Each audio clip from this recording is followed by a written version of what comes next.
সুপ্রিয় শিক্ষার্থী বন্ধুরা, তোমরা কেমন আছো? আশা করি ভালো আছো। আমার চ্যানেলের নাম টেকনিক এডুকেশন। তো আজকে আমরা যে বিষয়টা নিয়ে আলোচনা করব সেই বিষয়টা হচ্ছে সপ্তম শ্রেণীর ম্যাথ। তো সপ্তম শ্রেণীর ম্যাথের শুরুতেই তোমরা দেখবা তোমাদের চ্যাপ্টারটা রয়েছে, সেখানে হচ্ছে সূচকের গল্প। তো সূচকের গল্প আমরা প্রথম যে গল্পটা দেখতেছি সেই গল্পটা দেখা যায় রাজা এবং তার সাথে দুজন বণিক দাঁড়িয়ে আছে। তো এই সম্পর্কে কিছু লেখা আছে, আমরা আসি সবাই মিলে আমরা পড়ি। সেটা হচ্ছে কি, প্রথম হচ্ছে গুণের গণনা লেখা। চলো আমরা একটি গল্প পড়ি। অনেক অনেক বছর আগে কোনো অঞ্চলে এক রাজা ছিলেন। একদিন রাজার দরবারে এক বিদেশি পর্যটক এলেন, সাথে নিয়ে এলেন ভীষণ সুন্দর এক চিত্রকর্ম।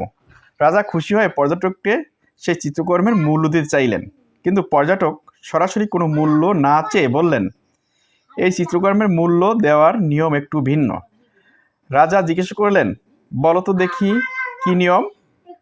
পর্যটক বললেন, টানা 50 দিন ধরে এর মূল্য নেবেন এবং প্রথম দিনে তিনি 1 টাকা নেবেন, দ্বিতীয় দিনে তার দ্বিগুণ অর্থাৎ 2 টাকা, পরের দিনে নেবেন দ্বিতীয় দিনের দ্বিগুণ অর্থাৎ 4 টাকা। এভাবে তিনি 50 দিন ধরে ওই চিত্রকর্মের মূল্য নেবেন।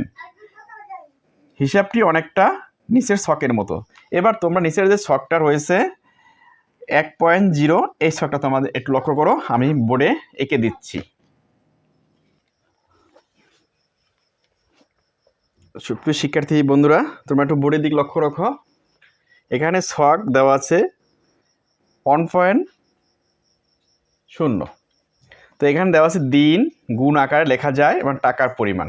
আমরা এটা করলাম, অর্থাৎ প্রথম হচ্ছে কি 1 দিয়ে দিলাম। এটা ওনাদের নিয়ম বইতে যেভাবে দেওয়া আছে সেভাবে 1 দিয়ে দিলাম। আচ্ছা, প্রথম দিন হচ্ছে কয় টাকা? 1-এর 2 গুণ, তারপর 2, তাহলে 1 গুণ হবে কত? 2 হবে কয় টাকা? 2 টাকা। দ্বিতীয় দিন হবে কয় টাকা? 2 টাকা। 1 গুণ 2 অর্থাৎ 2 টাকা। তৃতীয় দিন আমরা পাইতেছি কয় টাকা? তৃতীয় দিন আমরা পাইতেছি কত? 2 গুণ 2 অর্থাৎ কত হয়? 2 দুগুণে 4 টাকা।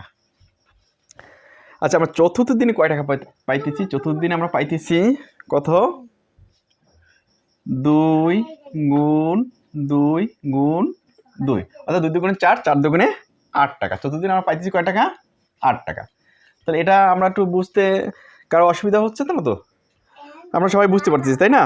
অঙ্ক হচ্ছে ইজি জিনিস, আমরা একটু বুঝতে পারলেই করা যাবে, কোনো সমস্যা নাই। আচ্ছা, এরপর নিচে যে লেখাগুলো আছে আমরা একটু লক্ষ্য রাখি। রাজা ভাবলেন, এ আর এমন কি, তিনি রাজি হয়ে গেলেন। এভাবে প্রত্যেক দিন পর্যটক এসে রাজ দরবার থেকে মূল্য নিয়ে যান, কিন্তু 20 দিন যাওয়ার পর রাজার টনক নড়ল। অর্থাৎ রাজা চিন্তিত হলেন যে এতগুলো টাকা কেমনে নিয়ে যাচ্ছে। ভাবো তো কী কারণে সেটি হলো। তোমরা ছক 1.0 এর ন্যায় একটি ছক খাতায় তৈরি করে পঞ্চম দিন হতে 20তম দিন পর্যন্ত টাকার পরিমাণ নির্ধারণ করো। আচ্ছা, আমরা এবার পঞ্চম দিন থেকে 20তম দিন পর্যন্ত একটা ছক খাতায় আঁকবো এবং এভাবে উপরে ছকের মতো চেষ্টা করব। তাহলে আমরা ছকটা করলাম। অর্থাৎ প্রথম হচ্ছে দিন, কয়দিন থেকে? পঞ্চম দিন। আমরা 5 দিন, 5 দিনে কত? 5 দিনে কয়টা 4 আসবে? 4টা 2 আসবে। কয়টা?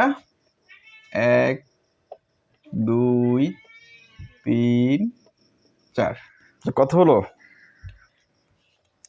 2 দুগুণে 4, 4 দুগুণে 8, 8 দুগুণে পঞ্চম দিনে পাবে কত? 16 টাকা পঞ্চম দিনে। আচ্ছা, ষষ্ঠ দিনে কত হবে? ষষ্ঠ দিনে হবে 1টা 2, 2টা 3টা 4টা 5টা। কয়টা হবে? 5টা। তাহলে 16 দুগুণে 32 টাকা। পঞ্চম দিনে হবে কত? ষষ্ঠ দিনে কত হবে? 32 টাকা। আচ্ছা, সপ্তম দিনে কত হবে? 1টা 2টা 3টা 4টা 5টা 6টা। তা 32 দিনে কত হবে? 64। 32 দিনে কত হবে? 64। অষ্টম দিনে কত হবে? অষ্টম দিনে হবে কয়টা? 1 2 3 4 5 6 7। তো 64 দিনে কত হবে? 128। এরকম করে অষ্টম দিন, নবম দিন, পর্যায়ক্রমে তোমরা যত দিন আছে পর্যায়ক্রমে তোমরা 20তম দিন এভাবে করে যাবে। আজকের মতো এখানেই শেষ। পরবর্তী পর্বে দেখার জন্য তোমাদেরকে আমন্ত্রণ জানাচ্ছি। আল্লাহ হাফেজ।